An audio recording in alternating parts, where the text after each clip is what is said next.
19 yoshlik o'quvchi Kamila Vahidni tutqun qilgan Xitoy doiralari xalqaro jamoat fikrining besimidan keyin uning bu yil 3-oyning 25-kuni kesilganligini oshkorlagan bo'lsa-mu, ammo uning kesim muddati haqida ma'lumot bermagan edi.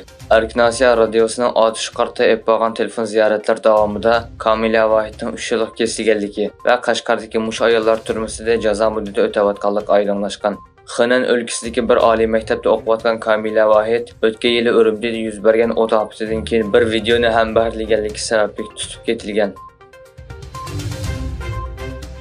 Kanadaning axloqni nazorat qilish organi Nike Kanada va bir oltin qizish shirkatining Xitoydagi faoliyatlaridan Uyg'ur majburiy emgakdan foydalanayotganligi to'g'risidagi ayblovlarni tekshirishga boshlagan. Egilinishcha, kishilik huquq tashkilotlari o'rtaq arizdan keyin mazkur organni tekshirishga o'tgan. Avstraliyadagi bir oqillar ombri va boshqa nurg'un do'konlar Nike qatorliq dongli markalarning Uyg'ur majburiy emgakiga chetishlik ekanligini o'ttirib qo'ygan edi.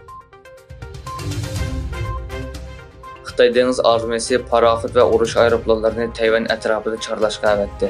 Tayvan davlat mudofaa ministrligining bayonotida Xitoyning bu harakatining Tayvanning har yili o'tkaziladigan harbiy manevrdan ilgari olib berilganligi ta'kidlangan.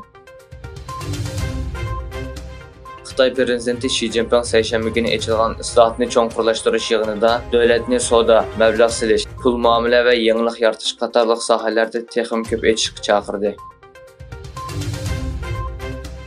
Türkiye Prezidenti Recep Tayyip Erdoğan, Şimali Atlantik Ahdi Təşkilatları rəhbərləri başlıqlar yığınının bir qismi sübtida Amerika Prezidenti Joe Biden bilan görüşdü. Erdoğan Türkiye bilan Amerika o'rtasidagi strategik mexanizmda davlat başlıqları saviyasida suhbat o'tkazishga vaqti keldi deb qaraydiganligini bayon qilib, o'zining Şimali Atlantik Ahdi Təşkilatı başlıqlar yig'ini doirasida Joe Biden bilan görüşishining buning birinchi qadam ekanligini ta'kidladi.